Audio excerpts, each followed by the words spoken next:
This is Lions on Tap, a weekly look inside the Lions Den, presented by Coors Light, the chilled choice and official beer of the BC Lions. Highlights, interviews, and a look ahead to this week's game. Now, here are your hosts, Matt Baker, Nick Kowalski, and the voice of your BC Lions, Bob the Moj Marjanovic. This is BC Lions on Tap on 980 CKNW. You heard the man. The magnificent trio of Matt Baker, Nick Kowalski from the Lions.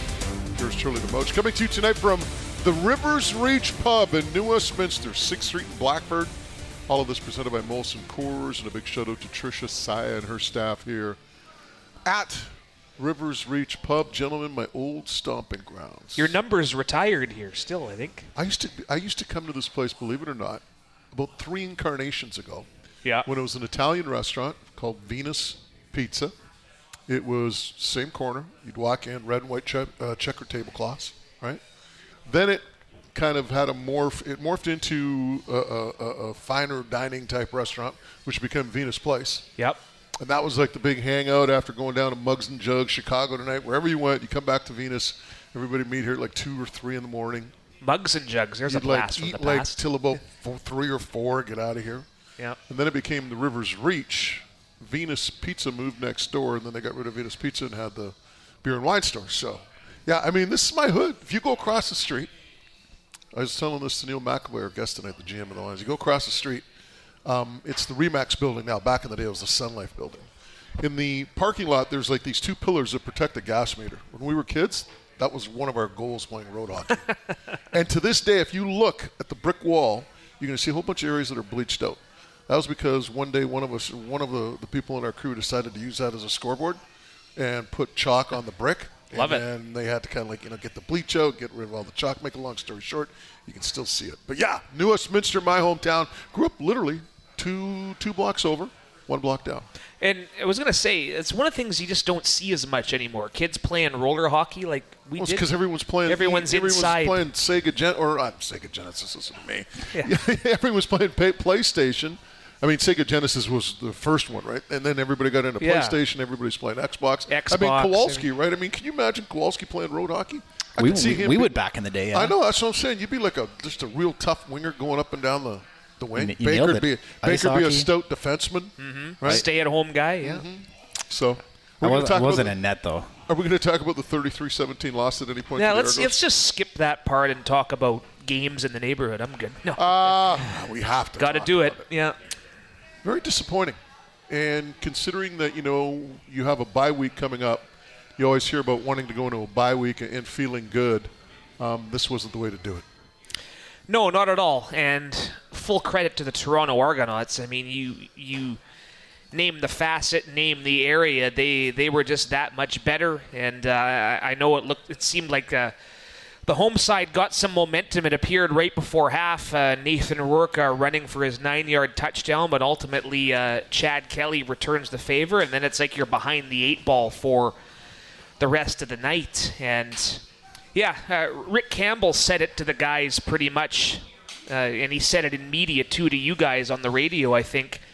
Team is 7-7, and that seems about right. The late right? Dennis Green. You are what your record says you are. Yes. Right? The thing that blew me away, Nick, was the fact that the defense, the irony of it all was that the defense had held the Lions in that game. I mean, 4 field goals.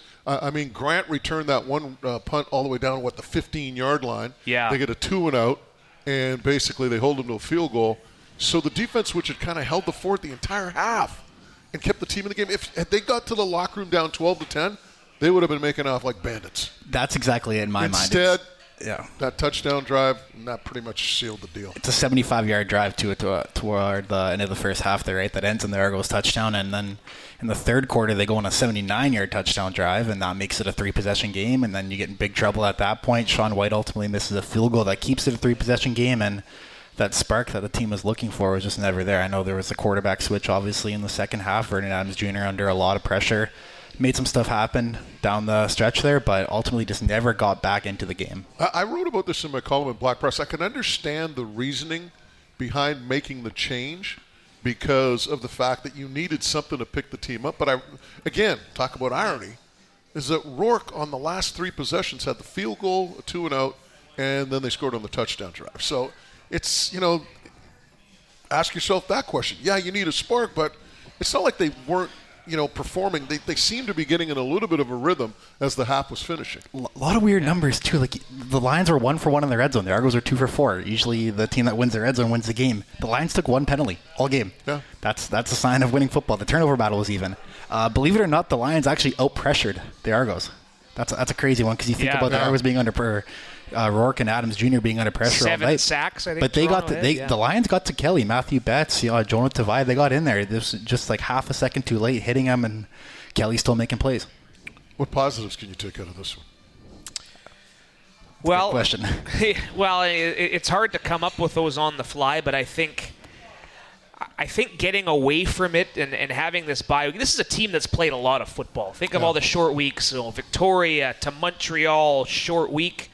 There might not be a lot of positives from that game in itself to take, but I think getting a chance to get away from it it's a full bye this time too. Remember that first bye week wasn't really much of a traditional bye week because it went Sunday and then their team was back to practice for a Thursday game. So I think that's what you take. It's a lot of time to stew. It's a lot of time to do some soul searching. And there's a couple of home games on this homestand still. So that, to me, I think, getting a chance to get away from it. Guys are going to have bumps and bruises. We'll talk to Neil McEvoy perhaps about any injury updates. That, to me, is a silver lining. Well, I think the other thing, too, when you look at the schedule, that's in the Lions' favor down the stretch drive. You probably want to play more against Western Division opponents, considering, the standings. Yeah. But, hey, maybe let them beat up on one another and take advantage of it by winning football games. So, you've only got 1 road game left versus Saskatchewan.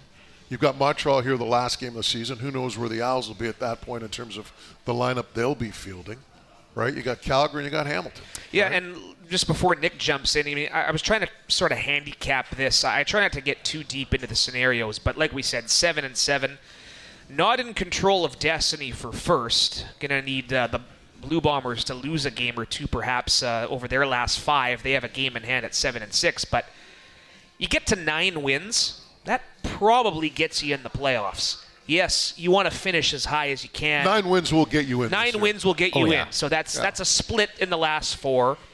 But you want to finish. You might have to win out to get first place, right? Yeah.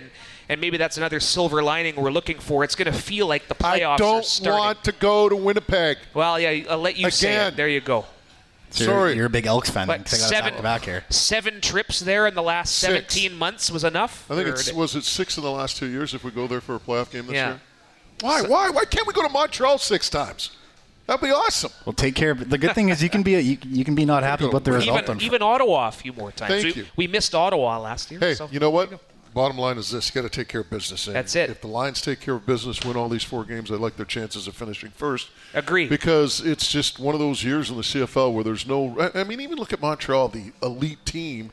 The last 2 weeks, they've got 1 out of 4 possible points, right? So week to week. Different, the unexpected's happening, right? Yeah, and that's the crazy thing. Although when you think about it, the difference between, I guess the space between the ceiling and the floor this year is quite tight compared to previous years, right? Yeah. I mean, you look at Hamilton, right? I mean, they're in every game as well. So to me, it's just to see what happens. Every week's going to be, a flip 'em. 10 days ago, we were talking about a 2-possession win on the road against a 10-1 team from this Lions team. Yeah. So the potential is there. And you can be upset about this result on this past Friday, but I don't think you should be worried at all. If this team doesn't go to 9-7, maybe then you're worried because they got, like you said, they got the home games up here against Calgary and Hamilton, 2 games that this Lions team should, if they're playing their best football, will come out and win the games. But the other silver lining too is we were just celebrating an 8-10 team that won the Grey Cup on Friday. I know that's not the goal is 8-10, but I think what you should take away. Get hot when, what you should take away is just getting hot at the right time. Hey, speaking about that team, how much fun was that for those guys? You guys were down there. Oh yeah. Taking care of business. We had a chance to talk to Damon Allen on First and Now, and I know you were part of team. You've been part of team sports pretty much your whole life, and still into it as a broadcaster. There's just always something, and you've said this before, when you get championship teams back together, that bond lasts forever. And just seeing guys that we don't normally see, like even Alfred Jackson, Eric Carter, the Hendricksons, whoever, just kind of seeing them it's like time hasn't gone by at all for them, right? And it's a credit to Neil McEvoy and Jamie Terrace helping organize it. The banquet was really cool. I was able to catch a bit of the halftime. I'm not sure how you were filming some of that, right? No, I was. That was our freelancers that ran it, but we covered it. Well, but I thought it was great. You know what I remember about 2000? 2000, Rob Matic was the media relations director. Okay, yeah. He was from Ontario. I don't think Rob was there on Friday night. Don't think so. Anyway, Rob was the media relations director. He phones me up one day. He goes, hey, it's my day with the Grey Cup. He goes, I don't know anybody in town. He goes, I'm from Ontario. He goes, why don't you, I'll bring it and we can go wherever you want to go.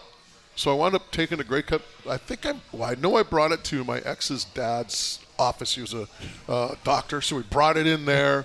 Everybody in the office was going nuts. The Grey Cup walks in. It was really cool. And I'll tell you what was cool about it was the fact that the Grey Cup still has a lot of cachet. When you bring the Grey Cup around to people and they get to see the Grey Cup, get their picture taken with the Grey Cup, that's a great piece of Canadiana. But that's what I remember about 2000 was Matic giving me a call and saying, hey, Grey Cup, if you want it, we got it for a day. I'm like, I'm in. We have edited the footage, too, of the ceremony and all that, too, so it's up on the Lions social media. Eric Carter was fired up with the Grey Cup. I wish I would have bumped into Eric Carter. He was like, I love it. He was EC number 2. He was a beauty when he was here. He was one of those go-to guys for the media. He was like Gary Peters is now, always a good talker. Yeah, exactly. Yeah, he's kind of like the older version of Gary Peters. And he was a great player too. He was absolutely. Yeah. He's on the wall of fame as an individual himself. That's how good he. So you didn't take it to the Roxy or anything fun like that? No, didn't take it to the Roxy. It was mellow. It was like just kind of kicking back, relaxing. That's the way to do it. All right. Again, we will continue on the other side. We're going to have the Lions general manager. He gets a little ticked off when you say co-GM because there's two GMs. They're not co's. He's a GM. Neil McEvoy, Lions GM, will join us. We'll talk about the loss against the Argonauts. We'll also talk about, what's left for the Lions and hopefully get some injury updates as well. We're coming to you tonight from the Rivers Reach Pub in New West, 6th and Blackford. Presentation of Molson Coors. You're listening to BC Lions on Tap on 980 CKNW. Now, back to more of Lions on Tap, presented by Coors Light. Once again, here are Matt Baker, Nick Kowalski, and Bob the Moj Marjanovic. This is BC Lions on Tap on 980 CKNW, coming to you from the Rivers Reach Pub, 6th Street, Blackford, New West.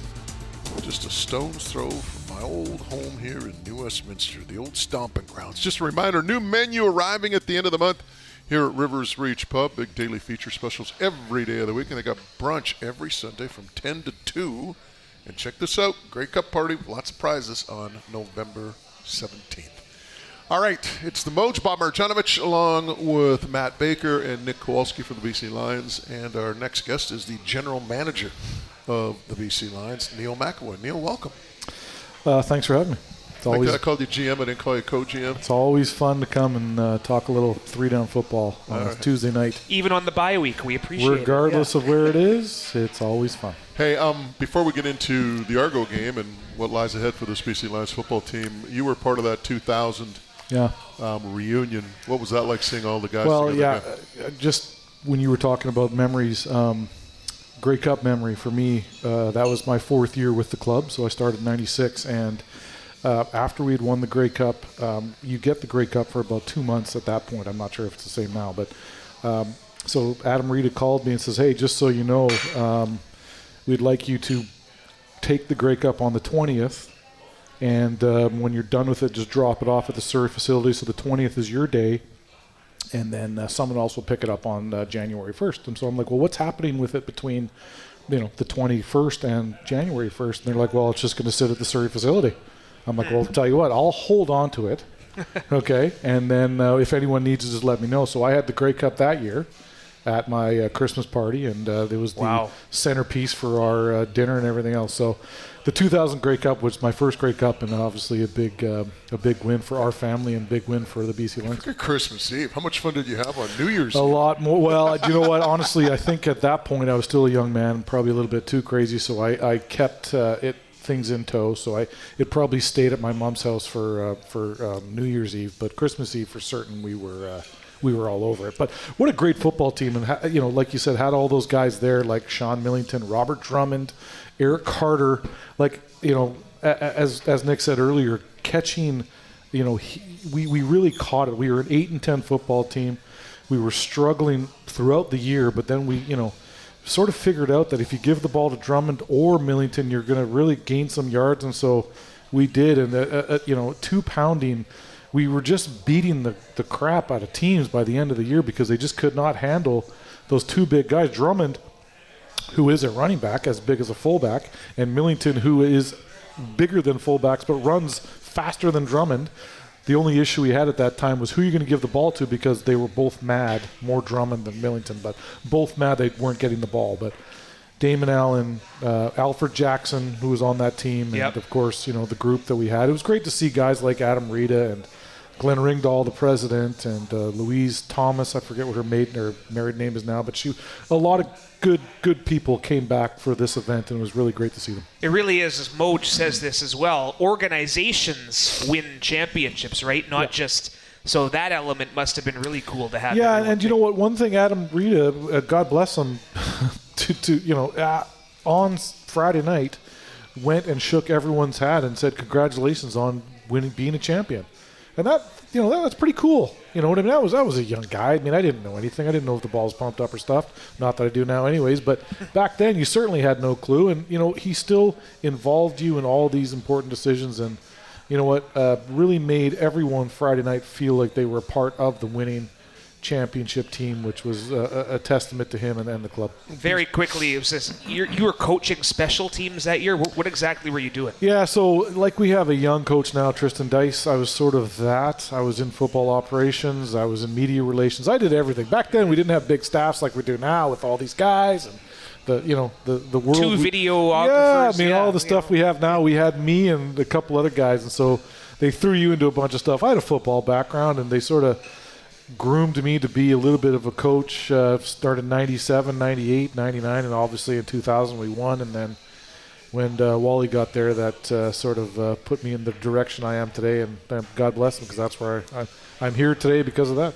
And obviously one of the unique things about this team going 8-10 is that you have to go on the road to win in the playoffs, right? Yeah. And that's what this team just did 3 times in a row throughout Alberta. But what about the feeling? Was it like going, us against? It's a really an us against the world mentality when you're on the road in the playoffs, right? You know what? And again, back then, being a young guy, per diem, and going on the road, not married, thinking, hey, this is really cool. We get to go on the road for 3 weeks. It was a different world. Now, of course, I just want to stay at home and do the things that we do at home, because it's great being at home in BC Place and in our fans. But back then, we were such a young football team, we didn't really realize whether we're on the road or not. It didn't really matter. But the team we beat, if you go back, we beat Edmonton in Edmonton. Fleming missed a field goal, BC kid. He missed a field goal wide right to make us go to Calgary. And, of course, that week, BC has no chance against Calgary. Wally Bono and the big bad, Calgary Stampeders, probably 14-4 that year, dominated in every step. Dave Dickinson gets hurt in the first half because of one of our D linemen. I just lost his name there. But anyways, Dave Dickinson gets hurt, and so then we just start rolling with the Drummond-Millington thing. And Kelly Lockbaum famously said, hey, we're going to take their locker room pregame and postgame, which we did. And, hey, 2000 Grey Cup champions. What a great year. When you look at that team, it's funny you mentioned they caught fire at the right time, because there wasn't really that much success following that team. It was literally like lightning in a bottle. Well, the really good team, to be quite honest, was Greg Mons in 1999. Remember, we lost to Calgary in 99 in the Western Final. That was my first home playoff game. 96, 97, 98 for all you BC Lion fans was a tough grind. Like, Dark we're talking days. Not a lot of people in the stands. Like, it was tough. And then 1999, we hosted a playoff game, and we had like 26,000. I thought, this is big-time football. This is awesome. Damon fumbled the ball on the 54-yard line on our last drive, and Calgary won. And that year we had a really good football team, and Hamilton went on to beat Calgary in that Grey Cup at BC Place that year, Hamilton's last Grey Cup game. And then in 2000, we felt we had a really good football team. And Adam told them this the other night. You just, underproducing team, like such great players, just weren't able to put it together until the right time. So, and I don't know exactly how the season went, but I just know at the end of the year, no one wanted to play us, and we really, put the boots to those guys. And the Grey Cup game itself, we played Montreal in Calgary, and that wasn't an easy game because Montreal had a heck of a football team then too. But hey, we were able to win it, and God, it was good. It was good for us. All right, now we get to the part that we really don't want to talk about. I know you probably don't, but we have to anyway. Yeah. The game against the Argos, from your perspective, what happened? Yeah, just, the energy level for our football team was down, and I don't know why that is, okay? So as you guys said, or, if you look back, we had a great week of practice. The week before, we beat a 9-1 football team in hostile territory in Montreal.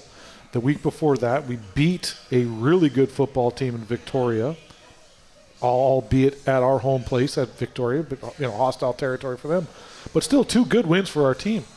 And if you think back to the Montreal game, was there ever a chance or ever a thought in your mind, even with the interceptions, where we're like, God, we're in trouble here? Not even once. Not really. Yeah. We threw the interception. We got the ball, drove down, scored. They stopped, and we threw the interception. We're like, we're going to get the ball back. We're going to be fine. I felt our team this week against Toronto. The first play was a run for 2 yards, and then we skipped it to, we just missed. And then, God, I don't understand how we would just lose all our energy after just 2 plays from scrimmage. And we just were not able to get the energy level back. And professional football is like a boxing match. If you go into the ring and you do not bring your A game, you're done. You're in trouble. And we just did not bring our A game. How big was the last drive before the half by Toronto? Because you got in the locker room 12-10, you got the momentum, you're feeling good, you scored, and instead, after Rourke's touchdown, the defense, which ironically had been holding the fort all night long, limiting Toronto to 4 field goals, at that point succumbs and gives up a huge drive. Yeah, I'm going to give the credit to Toronto because at that point we took the momentum for the first time in the football game, basically with 2. I don't know how much time was left, but Nathan scored on his run. I think it was minute 12 or minute 13, something like that. Sure, so, enough time where, as a defense and maybe human mentality, you think, okay, let's just get these 112 off the clock. Let's go in. We're down 12-10, and let's regroup and come out and win the next half. And I don't want to blame the defense because the defense, kept us in the game to make us 12. It could have been 40-12 to be, or 40-10. They kept us in it, and again, testament to Toronto for sticking with it because they lost the momentum and they could have easily folded up shop at that point, but they didn't. Scored the touchdown, and guess what? We were playing catch with the rest of the night. Quarterback change at half, and I can understand Rick's reasoning in the sense that you're right. They needed a spark. The team needed a spark because, as you mentioned, they were kind of flat for whatever reason. But it's also ironic in the sense that Nathan had led the offense to 2 scoring drives out of the last 3 possessions. There was a field goal, a 2-and-out, and a touchdown. Yeah, I think Coach just wanted to make a change to get a little bit of a spark. And at the end of the day, here we are questioning ourselves that big play VA is going to go in. I mean, give me a break. This guy led us to 5 wins. As you guys said earlier, we're 7-7. After our first loss in Toronto, week 1 of the year, if you said we're going to be 7-7, we would have all said, that's great. Now, we were 5-1. 7-7 doesn't sound as great, but let's be, 7-7 this is competitive professional football. It's tough to win. Coach felt the change was needed. I have utmost confidence in both those guys and Vernon to go in to spark the football club and put us in the right direction. It didn't. That's a testament to the Argonauts who get paid too to put us in where we are. When it comes to the quarterback situation, too, with Nathan Rourke and Vernon Adams Jr., I couldn't help but look back to 2016 with Ottawa, where Rick Campbell is the head coach. There's Henry Burris, there's and Trevor Harris, right? And all season, Rick had to manage having 2 quarterbacks that are very capable of starting. Yep. And it led them to a Grey Cup victory over the Calgary Stampeders in 2016. Is that something that's even being discussed or using Rick's input on that? Or? At the end of the day, you do need, unfortunately, and I say this, unfortunately, 2 quarterbacks. I mean, Vernon got hurt. We were able to get Nathan here and put us in the right direction. And now they're both healthy, so let's use them. They're both. There's no use Vernon sitting on the sideline with a headset looking like we are right now and just he might as well sit up with me in the GM box and do whatever we're doing. He's on the field. He wears the pads. Put him in. And so like I said, coach made the decision. Good for him.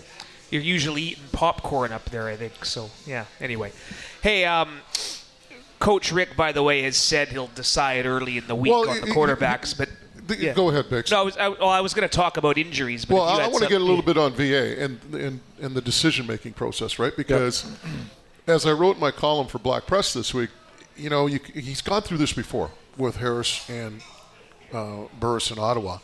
But I think the key thing is he's got to legitimize the competition for that spot in the Senate. And he's not calling it a competition. He said that post-game. Yeah. But you have to give these guys an opportunity to play because there's going to be guys, and let's just face it, human nature. There's going to be VA guys, there's going to be Nathan guys, right? The last thing you want is your locker room to be quibbling about who the starting quarterback is. Give them both an opportunity, right? And there's no problem between those two. Let's make all that clear. But there's going to be certain guys that, might lean a little bit towards VA, certain guys that might lean a little bit to Nathan, and you can't afford to, how would I put it, allow that to boil to the surface. Now, winning solves a lot of things, right? But it's when you're losing when that gets tested. I'll honestly say I think our football team is veteran enough, and, a couple of years ago we were a young team. We are still a young team, but we're growing and getting better. These guys want to win. So, I'll say this. If they put Bob Marjanovic at quarterback and that's going to win football games, they're going to do it. We need to win football games. We have two of the most prolific passers in Canadian Football League. I don't want to say history, but, two really good quarterbacks on our football team now. Whoever's under center is who our team is going to be rallying against. And you know what? That guy who's not under center is going to be rallying the guy who's in there because that's just the way we are. That's why these guys are here. We are a family football team. We are about winning. We are going to do whatever it takes to win football games, and those guys are no different. If I was the quarterback, we'd be relying heavily on the running game. All right, we will take a quick break. On the other side, more with Neil McEvoy. We'll talk to him about injuries coming out of that Toronto game. We'll also talk to Neil about his amazing journey in the game of football that began, over 20 years ago. All of this and more. Again, we're coming to you from the Rivers Reach Pub in New Westminster, 6th and Blackford. A reminder, you can join us for sports action with extra specials for football and hockey games. Happy hour every day from 2 to 6, 9 to close, and on Thursdays. All day Thursdays, happy day. It's a happy day. And, of course, $6 20-ounce Canadians every day till 6 p.m. So all that happening here at the Rivers Reach Pub, 6th and Blackford in New West with Tricia and her staff. We're going to take a quick break. On the other side, more with Lions General Manager Neil McEvoy. You're listening to BC Lions on Tap on 980 CKNW.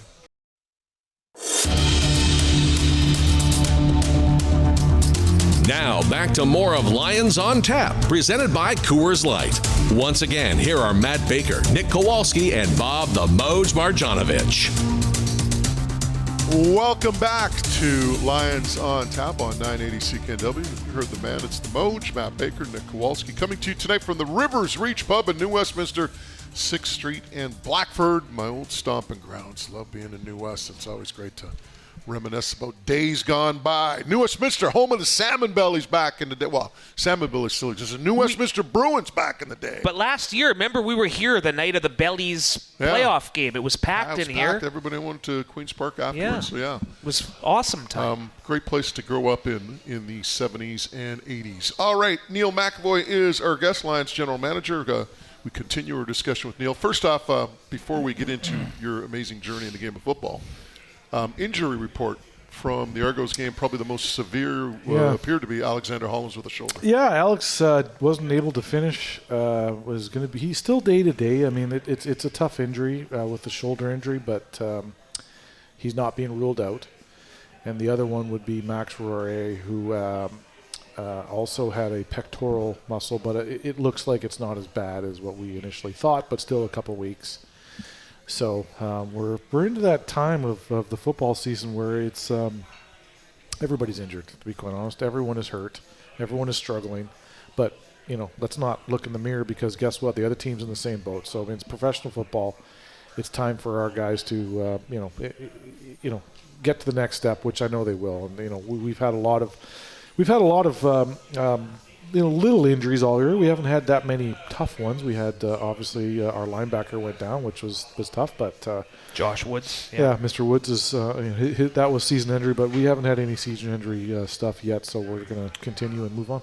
Very quick. There was a couple more quick ones. Gary Peters and Christian Covington, who I think went back into the game. Yeah, I mean Gary Peters. I don't. Knock on wood. Gary Peters is never hurt. He just likes to take a 100 straight games. Yeah. Yeah, he's not getting hurt. Like, I mean, he could be, and again, he could be in a walking boot day 1 and day 2 it's off, and day 3 it's riding around, and day 4 he's playing. So, what do they call that? Veteran days? Yeah, I have no issues with Gary Peters. Christian Covington, at the end of the day, I know he's a first-year CFL player, but a 10-year professional veteran who's actually, if you want to talk about production. A guy who probably took a little bit longer to get the yard off the ball. He didn't think that was going to be an issue, but apparently it was. And just a guy coming into his own now. He's 5 or 6 sacks over the season. So a guy that is still, at this point of the year, sort of pushing what we sort of thought we were going to get at the beginning of the year. But, at the end of the day, the great ultimate transition, the Canadian Football League. Even though you're Canadian, you played American football your whole life. You played high school football at Van College. Or whatever school he went to. I know it's Van College, but we don't recognize that school half the time. But he played. He didn't play Canadian football until this year, or maybe when he was really young. So I mean, it is a different game, and it's tough to it takes a lot of time to get used to. What about guys coming back? Haladic, Marcus Moore. I mean, you got a whole bunch of guys that. Haladic. Obviously, he was running last week. I thought pretty good. Who's the other one?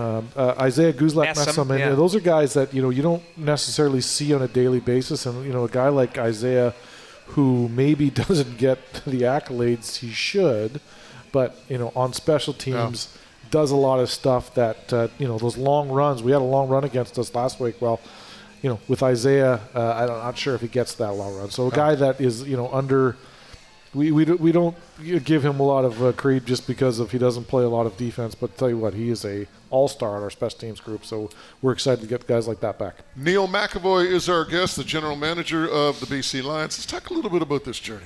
I mean, you talked about 2000. You're 4 years in. So what are we up to now? Like we're up to 28 or something. Years. Yeah.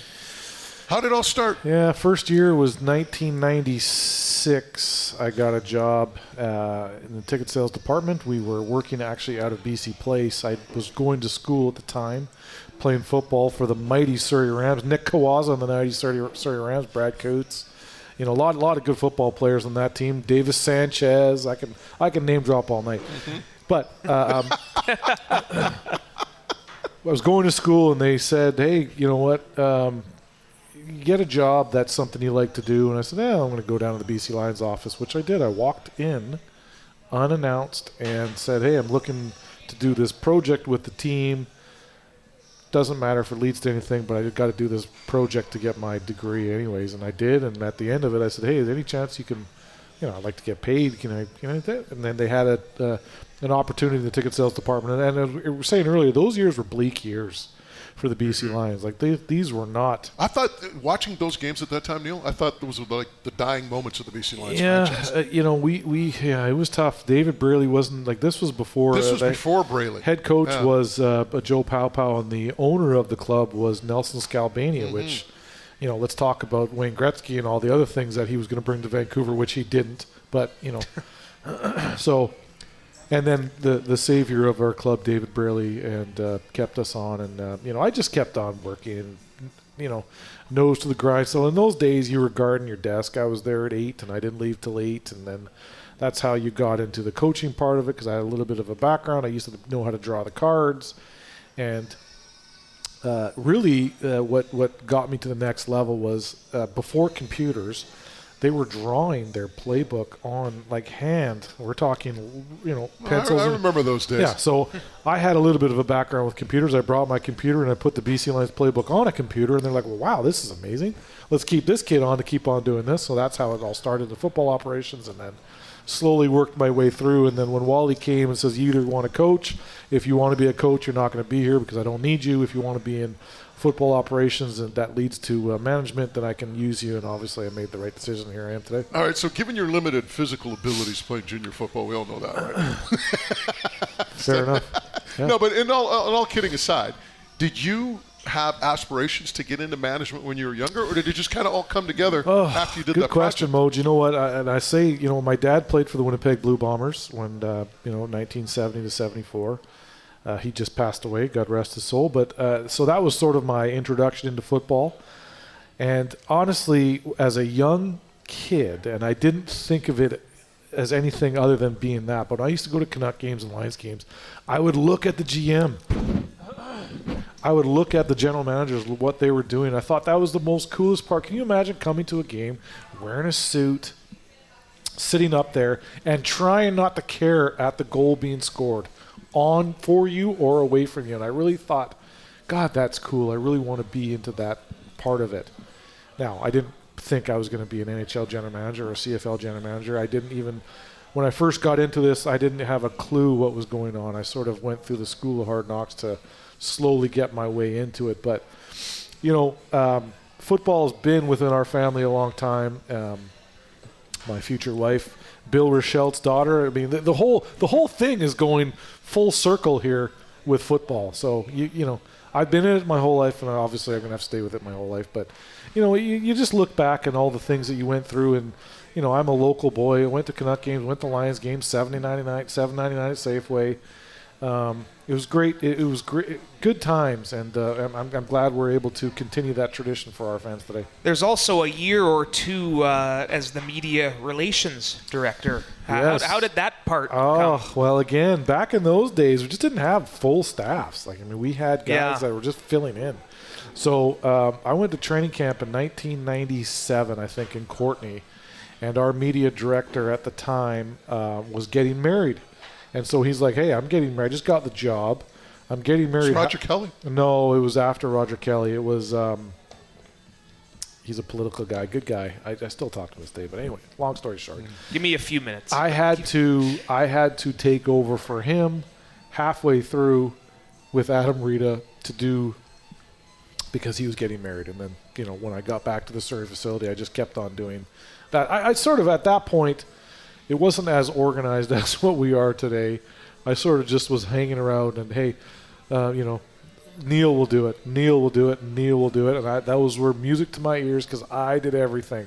Hung out with the equipment guys, hung out with the trainers, so much so I'm going to marry his daughter.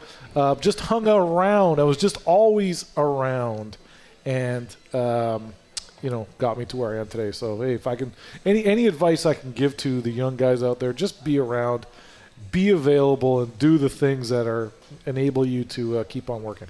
I was just going to go that advice avenue route for a question, but how about this? So you've seen a lot in your time here in over 20 years now. This might sound like a team employee asking you a question, but right now, how good is it with this organization, with the Mars Doman division, or is there years that are comparable back in like 2011 with the Grey Cup years, or how do these years stack up? Honestly, Amar is a godsend to this football team. Not only is he keeping I don't want to say the doors open, but God bless David Braley when he bought the football. David Braley is from the old school Canadian Football League, where he owned the Hamilton Ticats. None of the owners had money. Let's just try to keep the doors open, which means we are going to do what it takes to pay the players and just get the game on. Well, Amar and these new ownerships, the group that we have now, they want to win. Like 55,000 screaming football fans at our game, and you say what you want. Oh, it's all 50 cents. It does not matter. 55,000. They're in. If I would have said to any of you guys here 3 years ago, said we are going to sell out the home opener, you would have laughed at me and said that's not happening. That's a joke. The stadium's too big. Well, guess what? For the 2024 BC Lions, the stadium was not big enough. And that's because of guys like Amar Doman, who have stepped up and made this an event. This is professional football. We're here to sell tickets. We're here to make the fans happy. Look at this. We got a radio show. We got a full house. This is what it's all about. Not just keeping the doors open. But again, David did all the right things. But at the end of the day, Amar has taken it to the next level, which is what this club needs. And so happy that he's around, local ownership, and just doing all the things that BC Lion football needs to do, because, hey, we're back. One thing that you mentioned that I thought was interesting, you said you did just about everything, right, in the organization at one point or another. I mean, you're kind of like a modern-day Bobby Ackles to describe yourself, and I mean that as the utmost compliment. But having done all of that, do you think it gives you a better feel for your job because you kind of understand the big picture, not just about what's happening on the field, but also what's happening within an organization? And as we mentioned, as Matt mentioned right off the get-go, it takes organizations to win championships. Yeah, absolutely. And you know what? And I struggle sometimes, I'll be honest with you, because I came through the old school. I grew up with this team where there was no money. You can't spend any money. Like, as I always used to say when we first started chartering, they're like, oh, we don't like the food. We can do steak and lobster on the plane, but that's not, we don't need it. And sometimes I got to get over the fact that Amar likes things done right, not just done under budget. He likes to, do things the right way. I am not necessarily there yet. I'm trying to. So in other words, what you're trying to tell us, Amar would give a steak and lobster, and you're like cutting back. Correct. I'm the guy that's. I'm trying to protect everybody here. I don't like to spend as much as maybe I should, but that's my Wally, Adam Rita, and David Braley background, where I'm like, hey, let's just win football games. Let's not worry about the steak and lobster yet. All right. It's been great talking to you tonight, Neil. We've run out of time. We could probably do another segment, but we got Kowalski's world-famous trivia. Well, I'm staying on for trivia. I need to stay for trivia. Yes, I have to stay for trivia. It's contractually obligated. It's in his contract. Correct. We have to run it. So if you want to stick around for trivia, go ahead. I only listen to the show each week because of trivia, so I got to stay on for trivia. Bakes, what did you come up with? Media relations. Jim Dorash. Jim Dorash. Is that who you're? No, so Jimmy was before. Jimmy was 96, 97. He's living in Australia now, I think. Yeah, Jimmy, he left us to go Colin to Australia. Metcalf. Colin Metcalf. So Colin Metcalf was the producer. 98. There it is. Okay, so he went on to do. He was a political guy before he came to us, and then he's a political guy now. He was our media director for the 98 season. Remember Colin? All right, great stuff with Neil McEvoy. He's going to stick around. The Lions GM is for Kowalski's world-famous trivia coming up in the next segment. Again, we're coming to you from the Rivers Reach Pub in New West, 6th Street in Blackford. And again, they have a new menu arriving at the end of the month. We suggest that you check it out. Daily feature specials every day of the week and brunch every Sunday from 10 to 2. We'll take a quick break. On the other side, our final segment of BC Lions on tap on 980 CKNW. This is Lions on Tap, presented by Coors Light, the chill choice and official beer of the BC Lions. Now it's time for Nick Kowalski's world-famous trivia. It's the Moj, Bob Marjanovic, along with Matt Baker and Nick Kowalski, coming to you tonight from the Rivers Reach Pub in New Westminster, 6th Street, Blackford. And, of course, this is a presentation of Molson Coors. Neil McEvoy, Lions General Manager, has been our guest. He's going to stick around for this trivia segment, which, of course, is in Kowalski's contract, so we have to do it. So, fire away, Nick. How about the general manager of the BC Lions saying he listens to On Tap from my trivia? You talk about Neil not thinking he was going to be here 20 years ago. I didn't think that 20 years ago that statement was going to come out. You weren't born 20 years ago. You're like 2 years old or something. I was born 20 years ago. He was born in 2003. Hey, 2 weeks from now, we're celebrating my birthday on Tap, so keep that in mind. There you go. All right, Anyways, can't wait. We're keeping it simple here. We're going to go with 3-strike rule, so we'll start off with Neil McEvoy. But you guys are just going to name me the BC Lions Wall of Fame inductees. We'll go 3-strike rule, first to 3 loses. And then one clarification on this. You can name the teams, but if you name a player from a team, so for example, no offense, if you name Don Blair, he does not count, but the 2000 BC Lions team counts. So with that, got it. Any Wall of Fame member on the BC Lions, go ahead, Neil McEvoy. Ken Kasuya. That is correct. Go ahead, Baker. Billy Rochelle. Billy Rochelle is We're going correct. in order Sue's here. daughter's here We're tonight, going by the way. Neil. We're going. Yeah. Okay, so he went. Nick Hebler. Nick Hebler is correct. Go ahead, Neil. The 2000 Grey Cup team. Correct. Jim Young. Jim Young is correct. Rick Clausen. Rick Clausen is correct, right under Hebler. Oh, my God. Now, Louis Paseglia. Correct. Joe Cap. Correct. Jovan Olafioye. Jovan Olafioye, that was 2022, right? Yeah, there he is right Yep. there. Last player inducted. Go ahead, Moj. Back to me. It's back to Neil. That's Sorry, back to I Neil. went. I went third. Brent Johnson. Brent Johnson is correct. Larry Crawford. Larry Crawford is that correct? He better be on there. He's the all-time leader in interceptions. He just went. Yes, he is. 2005, my bad. Thank you. He's way down there. Go ahead, Baker. Darren Flutie. Darren Flutie is correct. I just got to find him here. There he is. 2019 inducted. Go ahead, Neil. Daughters were at the game last week. Norm Fieldgate. Norm Fieldgate is correct. Third person inducted. Mervyn Fernandez. Correct, Swerve obviously. Go ahead, Baker. The 1994 BC Lions. Correct. Go ahead, Neil. Number 88 in your program, One Year Heart, David Williams. David Williams. He's probably on. Gotta I gotta be. find him. David Williams. He's a Hall of Famer. It better be on there. I gotta find. He's Tick, tick, tick, tick, tick. Maybe he tick. didn't play here long Tick, enough. tick, tick, tick. I do not see him Maybe on he this wasn't list. here long enough. Yeah. Wait, David Williams. I think that's a strike. I'll yeah. go 1985 BC Lions. Correct. Quick six, Corey Philpott. Corey Philpott. Gotta be on What year would he have been inducted? I don't see Corey Philpott. Ooh, there you go. I think that's a strike, Baker. I might All be right. wrong here, but I don't see Corey Philpott. All right, fair enough. Go ahead, Neil. Left tackle, White Rock. Coaches at Earl Marriott. No. I think just throw it. You got to throw out a name. You don't need a name. Put a name up There's some there, big big names boy. still left. Jim Sandusky. Jim Samdusky is. I don't know. That's I don't know. no. That's Good God, that's really? a strike. 2 That's strikes? strike two. That's strike two. Neil's facing elimination. Moj is up. I could be wrong here, but Let's go with the 1965 Grey Cup champion BC Lions. they didn't win the Grey Cup in probably 1965. 64. Okay, we'll give you it. Go I was ahead, born in Baker. '64. That's right. 64. I just updated the. I'm gonna go off the board. You have to give credit to your doctors and everything. Dr. Ken Appleby. Ooh, that's Ken what I was Appleby. thinking of, too. Correct. He just passed away. so. Correct, I got him. Al Wilson, center. That is correct. That's a Ooh, big good name one. that's left. Jamie Terrace has to be on there. Jamie Terrace is correct. Go ahead, Baker. G-Roy Simon. Where is G-Roy? He was inducted, I think, with Darren Flutie. Yep, you're right. There he is. Sorry, above there. Go ahead, Neil. Where is Terrace? 2-minute warning. Yeah, God, now we're getting into the doldrums here. Mo drew the winner with 0 strikes right now. How about Sean Millington? Sean Millington's correct. How about we'll cut it off here? Hold on, Darren Flutie. I Flutie's been said named. that Already already. been named. Yeah. So Moji have 0 strikes here? Yeah. This will be for the win then. You just got to name a name. 5, 4. Hold on. I'm just 3. thinking. Is McCallum? McCallum's got to be. No, McCallum's not on the Wall of Fame.